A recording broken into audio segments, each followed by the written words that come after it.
வணக்கம். இது people English series. இந்த வீடியோல நம்ம ஹேண்ட் என்ற வார்த்தை வர்ற மாதிரியான ஃப்ரேசல் வேர்ப்ஸ் அண்ட் இடியம்ஸ் பார்க்க போறோம்.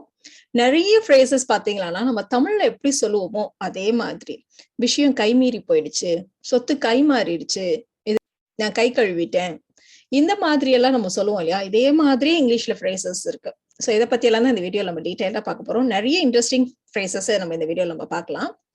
நம்ம ஃபர்ஸ்ட் பாக்குறது ரொம்ப சிம்பிளான ஒரு ஃப்ரேஸ், அட் ஹேண்ட். அட் ஹேண்ட்னா நமக்கு பக்கத்துல. சோ அட் ஹேண்டுங்கிறப்ப பக்கத்துல நம்ம சொல்றோம். இது ஒரு இடத்தை பொறுத்து பக்கத்துல அப்படி வேணாலும் அர்த்தம் சொல்லலாம். டைமை பொறுத்து கூடிய விரைவில் பக்கத்திலேயே இருக்கு, நெருங்கிடுச்சு, அந்த மாதிரியும் நம்ம இந்த அட் ஹேண்ட் ஃப்ரேஸை நம்ம யூஸ் பண்ணலாம். இப்போ ஃபார் எக்ஸாம்பிள் படிக்கிறப்போ பக்கத்திலேயே ஒரு டிக்ஷனரி வச்சுக்கோ. Keep a dictionary at hand while reading a book. Keep a dictionary at hand while reading a book. அதே மாதிரி ஒரு ஹாஸ்பிட்டல் பக்கத்துலதான் இருக்கு சொல்லுவோம் இல்லையா? நம்ம வசிக்கிற இடத்துக்கு பக்கத்திலேயே அருகிலேயே இருக்குன்னு சொல்லுவோம் இல்லையா? சோ அந்த மாதிரி சொல்றதுக்கும் நம்ம at hand, especially close at hand அப்படின்ற ஃப்ரேஸை நம்ம யூஸ் பண்ணுவோம். The hospital is close at hand. The hospital is close at hand. இப்ப நம்ம டைமை பொறுத்தும் கூடிய விரைவில் வந்துரும், நெருங்கிடுச்சு, டைம் நெருங்கிடுச்சு அப்படிலாம் சொல்லுவோம் இல்லையா? சோ அந்த மாதிரி சொல்றதுக்கும் நம்ம இதே phrase close at hand use பண்ணுவோம். இப்ப என்னோட எக்ஸாம்ஸ் எல்லாம் நெருங்கிடுச்சு அப்படின்னு சொல்றதுக்கு my examinations are close at hand, my examinations are close at hand, இந்த மாதிரி நம்ம சொல்லுவோம். அடுத்து வர்ற இந்த ஃப்ரேஸ் பாருங்க, ரொம்ப இன்ட்ரெஸ்டிங்கான ஒரு ஃப்ரேஸ். ஹேண்ட் மீ டவுன் அப்படின்னு நம்ம எதை சொல்லுவோம் அப்படின்னா, தலைமுறையா ஏதாவது ஒரு ஸ்கில், இப்போ வந்து ஒரு ஒர்க் பண்றாங்க அப்படின்னா அதோடைய ஸ்கில்ல அடுத்தடுத்த தலைமுறைக்கு அப்படியே சொல்லி கொடுத்துட்டே இருப்பாங்க இல்லையா? சோ அந்த மாதிரி ஸ்கில்லா இருக்கட்டும், இல்லைன்னா அவங்க பயன்படுத்தின பொருட்கள் எதையாவது அடுத்தடுத்த ஜென்ரேஷனுக்கு அப்படியே கொடுத்துட்டே இருப்பாங்க. இது வந்து எங்க பாட்டி யூஸ் பண்ணது எனக்கு கிஃப்டா கொடுத்தாங்க, அந்த மாதிரி நம்ம சொல்லுவோம். இது எங்க தாத்தாவோடது, அவர் எனக்கு கிஃப்டா கொடுத்தாரு, இந்த மாதிரி நம்ம கொடுப்போம். இன்னும் சில வீடுகள்ல அண்ணன் இருந்தான் அப்படின்னா அவன் போட்ட ட்ரெஸ் தான் தம்பி போடுவான் இல்லையா? சோ அந்த மாதிரி ஒருத்தவங்க யூஸ் பண்ணிட்டு அதை அடுத்து இன்னொருத்தவங்க கிட்ட கொடுத்தா அதை வந்து நாம ஹேண்ட் மீ டவுன் அப்படின்ற அட்ஜெக்டிவ் வச்சு சொல்லுவோம். அதே மாதிரி ஹேண்ட் டவுன் ஃப்ரம், இது வந்து இவங்க கிட்டே இருந்து எனக்கு வந்துச்சு அப்படின்னு சொல்றதுக்கு நம்ம இந்த ஃப்ரேசஸ் நம்ம யூஸ் பண்ணுவோம். எப்படி யூஸ் பண்றதுன்னு பார்க்கலாம். இப்போ வந்து அட்ஜெக்டிவா யூஸ் பண்றதுக்கு, சரி இது அண்ணன் யூஸ் பண்ண ட்ரெஸ் இது எனக்கு வந்துச்சு அப்படின்னா ஹேண்ட் மீ டவுன் க்ளோத்ஸ். அதே மாதிரி என் பாட்டி, அவங்க பாட்டி, ஸோ அந்த மாதிரி அடுத்தடுத்த தலைமுறைக்கு ஒரு நகை கொடுத்துட்டே இருக்காங்க அப்படின்னா அது ஹேண்ட் மீ டவுன் ஜுவல்ஸ் அப்படின்னு நம்ம சொல்லுவோம். அதே மாதிரி ரெசிபி, எங்க தாத்தா எங்க அப்பாவுக்கு சொல்லி கொடுத்தாரு, எங்க அப்பா எனக்கு சொல்லி கொடுத்தாங்க, இந்த மாதிரி சொல்றதை நம்ம கேள்விப்படுவோம் இல்லையா? சோ அதை வந்து ஹேண்ட் மீ டவுன் ரெசிபிஸ் அப்படின்னு நம்ம சொல்லுவோம். இப்போ நீ யூஸ் பண்ண ட்ரெஸ்ஸை உன் தங்கச்சி கொடுக்க போறியா? சோ ஒருத்தவங்க யூஸ் பண்ணிட்டு அடுத்தவங்களுக்கு கொடுக்குறது, அதுதான் நம்ம வந்து இந்த ஹேண்ட் டவுன் அப்படின்ற இந்த ஃப்ரேசல் வேர்ப் வச்சு சொல்ல போறோம். ஹேண்ட் அண்ட் டவுன் வந்து செப்பரபிள். நடுவுல நம்ம என்ன ஹேண்ட் சம்திங் டவுன், எதை கொடுக்க போறோமோ அதை வந்து நடுவுல நம்ம போட்டுக்கலாம். Are you going to hand this dresses down to your sister? இப்ப வந்து சில வீடுகள்ல வந்து மேரேஜுக்குன்னு போடுறது வந்து ஒரு செயினோ ஒரு ரிங்கோ அடுத்த தலைமுறைக்கு அப்படியே அதே போட்டுட்டு வந்துட்டு இருப்பாங்க. மருமகளுக்கு எல்லாம் அதே கொடுப்பாங்க. சோ இந்த ரிங் வந்து 3 தலைமுறையா வந்தது இப்ப என்கிட்ட இருக்கு. My engagement ring was handed down for 3 generations. My engagement ring was handed down for 3 generations. என் தாத்தா நிறைய புக்ஸ் கலெக்ட் பண்ணி வச்சிருந்தாரு, அதையெல்லாம் எனக்கு கொடுத்தாரு. My grandfather had a lot of books and handed them down to me. And handed them down to me. அதே மாதிரி பாட்டி கிட்டே இருந்து இந்த நகை எனக்கு வந்துச்சு. My jewelry was handed down from my grandmother. This jewelry was handed down from my grandmother. அடுத்து நம்ம பார்க்க போற phrase change hands. கை மாறிடுச்சு, சொத்து கை மாறிடுச்சு அப்படின்னு நம்ம சொல்லுவோம். ஒரு ஓனர் கிட்டே இருந்து இன்னொரு ஓனருக்கு போயிடுச்சு, அதுதான் இந்த ஃப்ரேஸ்க்கான அர்த்தம். ஒரு ஓனர் கிட்டே இருந்து இன்னொரு ஓனருக்கு போனதுக்கு அப்புறம் முன்னாடி மாதிரி அவ்வளவு டேஸ்டா இல்ல இப்போ ஃபுட் எல்லாம், முன்னாடி மாதிரி அவ்வளவு நல்லா இல்ல இப்போ அப்படின்னு நம்ம சொல்லுவோம் இல்லையா? This hotel is not as good as before since it changed hands. This hotel is not as good as before since it changed hands. இந்த சொத்து இப்பதான் பல கை மாறிடுச்சு, இப்ப ரீசெண்டாவே இது பல கை மாறிடுச்சு. This property has changed many hands recently.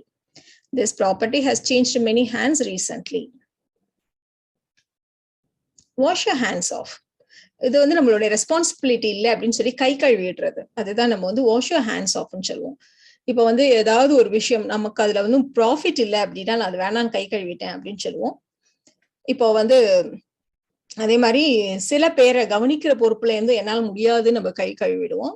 இப்போ வந்து உன்னோட பேரண்ட்ஸை வயசான காலத்துல என்னோட பொறுப்புல நீ கை கழுவக்கூடாது, ஏன்னா அவங்கதான் உன்னை சின்ன பிள்ளையா இருக்கிறப்போ எல்லாம் பார்த்துக்கிட்டாங்க. Your parents have taken care of you during your youth. You must not wash your hands of them now. உன்னுடைய பொறுப்பு இல்லைன்னு இப்ப அவங்கள கை கழுவக்கூடாது. You must not wash your hands of them now. அடுத்தது ரொம்ப காமனான ஒரு phrase, from hand to mouth. நிறைய பேர் என்ன சொல்லுவாங்கன்னா, ரொம்ப சொற்ப வருமானம் தான், ஏதோ கைக்கும் வாய்க்குமா வாழ்க்கை போயிட்டு இருக்கு அப்படின்னு நம்ம சொல்லுவோம். சோ கைக்கும் வாய்க்குமா தான் இருக்கு அப்படின்னா, சும்மா ஏதோ சாப்பாட்டுக்கு இருக்கு அவ்வளவுதான், எக்ஸ்ட்ராவா எந்த பணமும் இல்ல, எதுவும் சேமிச்சு எல்லாம் வைக்க முடியல, ஏதோ போயிட்டு இருக்கு, அந்த மாதிரி சொல்றப்பதான் நம்ம from hand to mouth அப்படின்னு நம்ம சொல்லுவோம். இதை வந்து நம்ம அட்வர்பாவும் யூஸ் பண்ணுவோம், சில சமயங்கள்ல hand to mouth life அப்படின்னு சொல்லி அட்ஜெக்டிவாவும் யூஸ் பண்ணுவோம். ஏதோ கைக்கும் வாய்க்குமா போயிட்டு இருக்கு வாழ்க்கை அப்படின்னா we live from hand to mouth. அவர் ரொம்ப கம்மியா தான் சம்பாதிக்கிறாரு, ஏதோ வாழ்க்கை போயிட்டு இருக்கு. He earned very little and they lived from hand to mouth. அடுத்தது என்ன கையெழுத்து இது, கோழிக்கு இருக்குனாப்புல இருக்கு அப்படின்னு நம்ம சொல்லுவோம். கோழிக்கு இருக்குனாப்புல இருக்குன்னு சொல்றதுதான் நம்ம வந்து hand writing like chicken scratch. Hand writing like chicken scratch.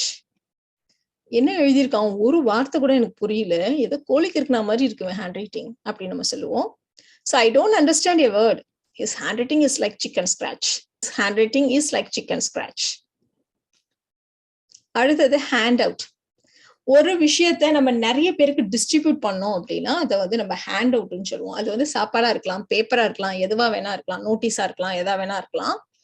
இப்போ வந்து டீச்சர் வந்து ஒர்க் ஷீட்ஸை எல்லாருக்கும் கொடுக்க சொன்னாங்க. ஸோ எல்லாருக்கும் டிஸ்ட்ரிபியூட் பண்றதுனாலதான் அதை வந்து நம்ம ஹேண்ட் அவுட்னு சொல்றோம். The teacher asked me to hand out the worksheets. The teacher asked me to hand out the worksheets. So இது வந்து ஒரு phrasal verb. இதே ஹேண்ட் அவுட்டை நம்ம வந்து நவுனா கூட யூஸ் பண்ணுவோம். ஒரு நோட்டீஸ் மாதிரி ஏதாவது ஒரு இன்ஃபர்மேஷன் இருக்கிற ஒரு பேப்பரை வந்து நம்ம ஹேண்ட் அவுட்னு சொல்லுவோம். இந்த இடத்துல நம்ம வந்து phrasal verb யூஸ் பண்ணியிருக்கோம். He handed out the flyers. Notice எல்லாம் இருக்கும் இல்லையா, அட்வர்டைஸ்மெண்ட் நோட்டீஸ் இருக்கும் இல்லையா, அதுதான் நம்ம வந்து flyers சொல்லுவோம். He handed out the flyers. So இது அமெரிக்கன் இங்கிலீஷ்ல FLI யூஸ் பண்ணுவாங்க, பிரிட்டிஷ் இங்கிலீஷ்ல FLY யூஸ் பண்ணுவாங்க.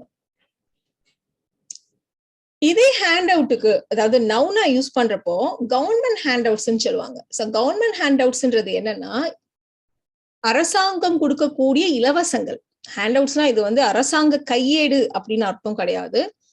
இதுக்கு என்ன அர்த்தம் அப்படின்னா, கவர்மெண்ட் கொடுக்கக்கூடிய இலவசம். அது வந்து பணமா இருக்கலாம், உடையா இருக்கலாம், உணவா இருக்கலாம், எல்லாருக்கும் யாருக்கெல்லாம் இல்லையோ அவங்களுக்கு எல்லாம் கவர்மெண்ட் ஒரு பொருளை ஃப்ரீயா கொடுக்குது அப்படின்னா அது கவர்மெண்ட் ஹேண்ட் அவுட்ஸ் நம்ம சொல்லுவோம். இப்போ ஃபார் எக்ஸாம்பிள், ஏதாவது பண்டிகை காலங்கள்ல கவர்மெண்ட் வந்து பணம் கொடுக்குறாங்க இல்லையா, each family is being given a cash hand out. Cash hand அவுட்ன்றப்போ பணம் ரொக்க பரிசா கொடுக்கறது, ஒவ்வொரு குடும்பத்துக்கும் கொடுக்கறது. Each family is being given a cash hand out of 2000 rupees for the festival. அடுத்தது வந்து ஹேண்ட் இன். ஹேண்ட் இன் அப்படின்னா யார் பொறுப்புல இருக்காங்களோ அவங்க கிட்ட சப்மிட் பண்றது, ஒப்படைக்கிறது, அதுதான் நம்ம வந்து ஹேண்ட் இன் அப்படின்னு நம்ம சொல்லுவோம். இப்போ நீங்க அறைய காலி பண்றப்போ கீயை ரிசப்ஷன்ல ஒப்படைச்சிருங்க. Please hand in the keys at the reception when you vacate your room. இப்போ நான் என்னுடைய அசைன்மெண்ட் எல்லாம் டெட்லைன் தாண்டி தான் நான் சப்மிட் பண்ணேன். I handed in my assignment after the deadline. I handed in my assignment after the deadline. இப்போ கிளாஸ்ல டீச்சர்ஸ் வந்து எல்லாரும் பேப்பர் கொடுங்க அப்படின்னு கேட்பாங்க இல்லையா, hand in your papers. So அதே மாதிரி ஆஃபீஸா இருந்துச்சுன்னா அவனுடைய நோட்டீஸ்ல ரெசிக்னேஷன் கொடுப்போம் இல்லையா, ஸோ அதை கூட நம்ம ஹேண்ட்னு சொல்லுவோம். I have handed in my resignation, I have handed in my notice, இப்படி எல்லாம் நம்ம அதை யூஸ் பண்ணலாம். அடுத்த phrase get out of hand. கை மீறி போயிடுச்சு, கை நழுவி போயிடுச்சு. ஸோ இதை தான் நம்ம வந்து கெட் அவுட் ஆஃப் ஹேண்ட் அப்படின்றத வச்சு சொல்றோம். ஸோ கெட் அவுட் ஆஃப் ஹேண்ட்றப்போ நிலைமை கை மீறி போயிடுச்சு, ரொம்ப காமனான ஒரு sentence. The situation went out of hand. The situation went out of hand. So out of control, அதுதான் நம்ம இந்த இடத்துல மெயின் பண்றோம். இப்போ அதே மாதிரி ஒரு பையன், அவன் வந்து அவனை இனிமே திருத்தவே முடியாது, அவன் கண்ட்ரோல் இல்லை, நம்ம கண்ட்ரோல் இல்லை அப்படின்னு சொல்றோம் இல்லையா. He has gone out of hand. Disciplining him is impossible. இனிமே அவனை டிசிப்ளின் பண்றதுன்றது நடக்காத காரியம், அவன் கைமீறி போயிட்டான். He has gone out of hand, disciplining him is impossible, இப்படி நம்ம சொல்லுவோம். ஸோ இந்த வீடியோல நாம ஹேண்ட் ஃப்ரேசஸ் நிறைய பார்த்தோம். இந்த வீடியோ உங்களுக்கு யூஸ்ஃபுல்லா இருக்கும்னு நினைக்கிறேன். Thank you so much.